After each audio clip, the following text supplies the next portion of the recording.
In modern times, many people will readily recognize the spirit of place, or genius loci, for just about every location on Earth, whether it be rural or urban, ancient or new.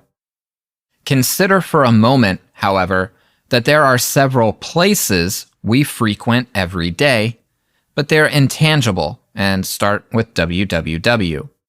Hey everybody, it's me, Eric Arcadian, and this is my show where I talk about the things that interest me: spirituality, music, magic, witchcraft, and the occult. Today's topic is gods of technology. There are intelligences and spirits assigned to the planets in our solar system. We have saints and deities deemed as the patrons of concepts like justice and truth, for occupations like blacksmithing or music, and even for major industries like agriculture. Well, you know what makes up another major industry today? Technology. Understanding that we have a god, goddess, or some other sort of entity for almost every major aspect of our lives, it shouldn't come as a strange jump when I start to speak about the gods of the internet. Maybe you haven't met them yet. Don't worry, as far as the timeline of human existence goes, they're relatively new. So just how long does it take to fully form a new aspect or face of deity in collective consciousness? The ancient Egyptians probably had 2,700 years or so to give us Isis and Osiris. The ancient Greeks had at least 1,000 years to give us Zeus and friends. By comparison, we've had the internet, email, cell phones, and our ridiculous levels of interconnectivity for less than a century. But perhaps time isn't the only factor. The sheer number of people involved has to account for something too. It's estimated that ancient Egypt had a population of less than 3 million at its height, and less than 10 million for ancient Greece. So, where are we today? I asked Google what percentage of the world uses the internet, and I was actually presented with a lovely chart that you can see on my website. I will link this corresponding article in the show notes. Apparently, 59.6% of the 8 billion human inhabitants on planet Earth use the internet. That's roughly 4.75 billion. I'm rounding for ease of use in the following paragraphs, which will contain math. Warning, math ahead. I'm sorry for making this a little mathy, but this episode is called Gods of the Internet, so I'm not really sure what you were expecting aside from lots of weird stuff. Let's assume that each person is capable of contributing what we'll call one consciousness unit into collective consciousness per year.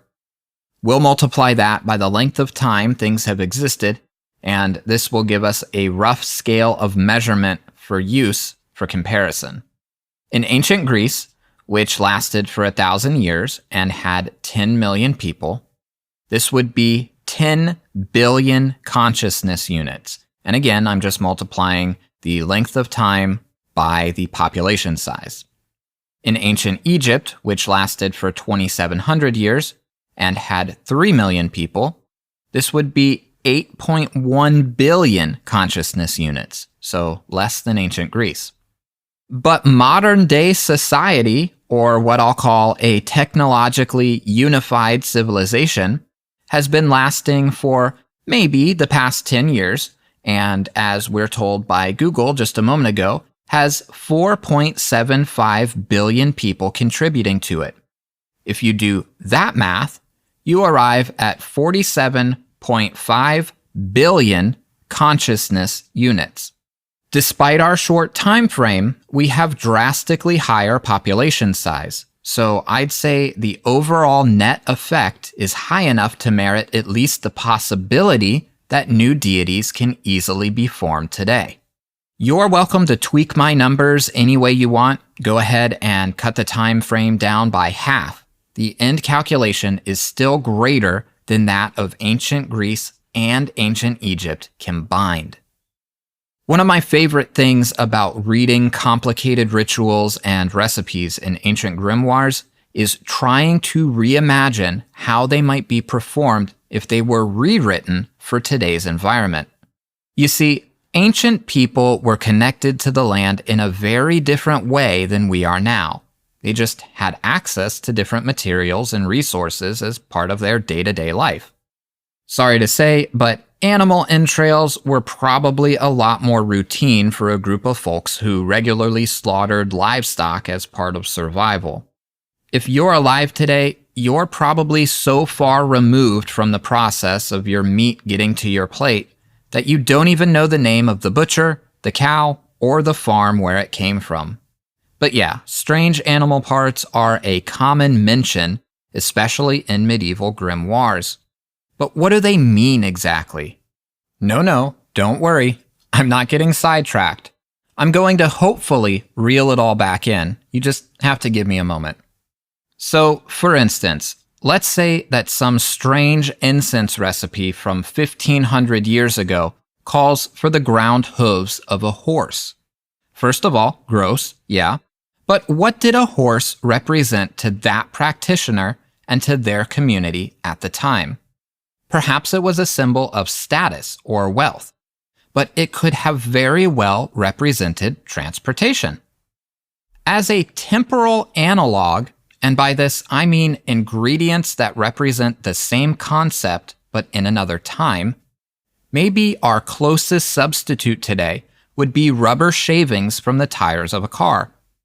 Is that a weird idea? Hell yeah, it's a weird idea. But my point is that we're not locked in to how someone wrote something 1,000 years ago.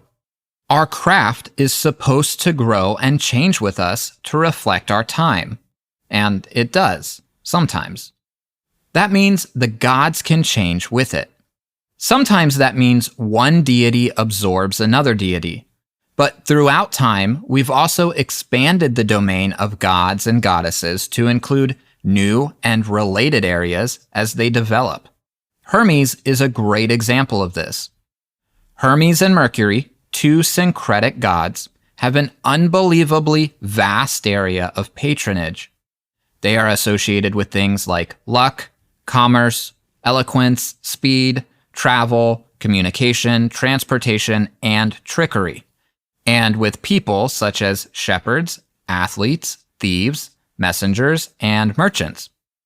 Hermes, who was known to be the messenger of the gods, was frequently depicted speeding around wearing winged sandals, and also he ferried souls to the underworld. It's those aspects of communication, transportation, and messages that I want to focus on right now.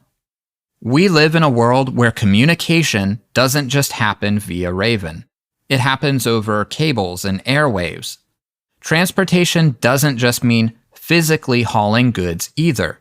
It also includes transportation of data through a network. It's only natural then for people to start invoking Hermes or Mercury when they need help with anything electronic. As we expand our methods of communication, we're also expanding the domain of these communication-oriented gods. But honestly, the internet isn't just some sideline phenomenon anymore. It's the backbone of industry and our lives. It's almost alive itself, and someday it might be. It seems to have surpassed just being the domain of communication gods. It's time to have gods of the internet, the tech gods, you might even call them.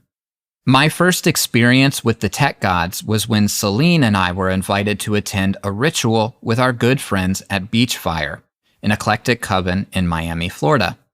Their rituals are a little bit different than ours, so Kanu and Reina, the coven's high priest and high priestess, gave us a quick lesson before everything got started. Of particular interest to me was the inclusion of the tech gods, which were represented in the ritual space by a glass bowl that was filled with copper trinkets. I don't really remember exactly what was in there, but the picture in my memory says there were pennies, pieces of a circuit board, and other technology-themed items. At a certain point in the ritual, these tech gods were invoked, and their blessing was requested in order to keep the remote coveners connected. This was a hybrid circle. There were probably about 10 people physically present, along with a handful of people on video chat. Everyone, regardless of where they were, contributed to the group energy and participated in the process of building the temple. And it worked. Beachfire suffered the same issues as just about every other coven in the world when COVID hit. We all had to stop meeting in person. For some people, this meant ceasing their practice entirely. For others, it meant adapting it. The inclusion of the tech gods was inspired by the pandemic, said Reina. They missed each other and wanted to keep meeting, even if it was only virtually. Once they got into the flow, they decided to start working with gods of technology to help keep it all together. I found it all quite interesting, to say the least, but didn't feel there was much use for it within our own coven circles. That is, until some of our coveners moved away. So, what happened? Well, pretty much the same story as above. We missed our remote coveners and wanted to keep having their energy and ritual. Hybrid circles adds an entirely new set of difficulties, so we figured we could use all the help we could get. We decided to take a cue from Beachfire and included the tech gods. Today we've got our own little glass jar on the altar filled with pennies, lengths of copper wire, and some Mercury-themed incense. When I spoke to Kanu and asked him to tell me more about the tech gods, he reminded me to think in broad terms. Hermes and Mercury are great examples coming from one area of the world, but there are plenty more. Head on over to the ATR and you'll find that Elegua owns roads and doors. In fact, he's known to connect things. Now, that sounds a lot like the internet to me. Similarly, Ogun is associated with all forms of technology. You could also view the internet as a repository of knowledge, in which case you might appeal to Athena, Minerva, Saraswati, or Thoth. But humans aren't the only creatures with knowledge, and we're certainly not the only ones on this tiny little space rock who are interconnected. Actually, it seems like we're just starting to catch up. Plants have been connected to each other through complex underground networks since, well, forever. If you cut down a tree, the other trees know it. Obviously, there's a lot of ways to view this. I doubt anyone will carve any marble statues and give our tech gods a face within our lifetime. Likewise, I doubt anyone will ever have the audacity to give them a proper name either. Although in the blog article I wrote about this, I suppose I did rather audaciously give them the name Techonectivius, which you can call them Nectivius for short. I don't know if that has officially caught on yet. Just because we don't have a face or a name for a thing doesn't mean that thing isn't forming, developing, or growing right under our noses. And honestly, we kind of have named it, haven't we? Alright, this might be somewhat chaos magic-y of me, but as soon as you start referring to anything as a particular something, you're on the road to giving it consciousness. Tech gods is enough of a name. At the very least, it's a growing egregore. Despite all the good it can do, there's always been a significant push against incorporating technology with our magic. I can at least say this is true within the British traditional witchcraft community, and I'm sure it's true within others as well. A common rule in many covens is no cell phones in circle, but it can go a lot broader than that, to no watches either. I've also heard stories warning newer witches to never load up the ritual script on a tablet or Kindle or screen or anything like that. Always print it on physical paper. It seems convenient, yes, but the energy of circle is supposed to be able to interfere with a tablet, potentially turning it into a brick, or so the stories say. For some, this type of anti-tech can even extend to the use of electric candles. These are fair cautions, After all, we don't really have a map of how etheric energy might interact with digital devices. And while I've never actually seen a ritual shut off a laptop, I do kind of believe that bad moods can block Wi-Fi signals. Suffice it to say, I have mixed feelings, but I'm keeping an open mind. When we integrate technology, it should be controlled and in small increments. I'm also more inclined to say that it should lean toward the side of necessity rather than ability. Just because you can do a thing doesn't mean you should. By the way, if you're enjoying this type of content, you can find more over on my YouTube channel or support my work on Patreon. Links will be in the show description. Getting digital with our rituals was definitely a thing we said, well, we'll try it and see. Setting up a camera for a good view of the altar over Zoom honestly felt super weird, but you know what? It worked. We felt the energy of our remote coven members. We had a successful ritual. Unfortunately, those are just subjective statements. In order to find out for yourself, you'll have to try it and see. But rest assured, there are plenty of other witches going through the same thing. So if we're going to invite the tech gods, then I suppose we need a technology invocation. And there's lots of ways to look at this, but here are a few. You could view technology as the realm of existing gods or goddesses, like Hermes. You could view technology itself as a new and evolving deity or egregore. Or you could view technology like an additional element: air, earth, water, fire, internet. Personally, I feel like approaching technology in one of those ways tames the scariness and fears of things breaking. Instead of random, undirected energy, you can channel it into something effective. Remember that fire is dangerous too. It can burn your house down if it isn't controlled, but we still use it for magic. In order to channel or control an intangible thing during ritual, we often only need to invoke it and tell it or ask it to do something. This is true of deities, spirits, elementals, and more, so why can't it be true of the energies fundamental to technology? And of course, the real question then is, what do you ask technology god forms to do? O mighty tech gods, unite us virtually as we will be united in the astral. Keep our devices error-free and our connection speeds high. Tweak that to your liking. Warning, it may sound ridiculous the first time you say it. Since this is a fairly new discussion, almost any approach is valid. Personally, I'm starting to see tech gods as its own thing, and not as a subdivision or patronage of a pre-existing deity. I would love to hear other thoughts on this topic. Have you ever participated in a hybrid or virtual ritual? How did it feel? How would you personally view gods of technology? Let me know all about it. Thanks for spending a little time with me today.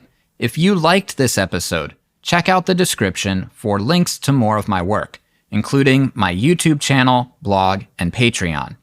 I'm Eric Arcadian, and until next time, stay tuned for more.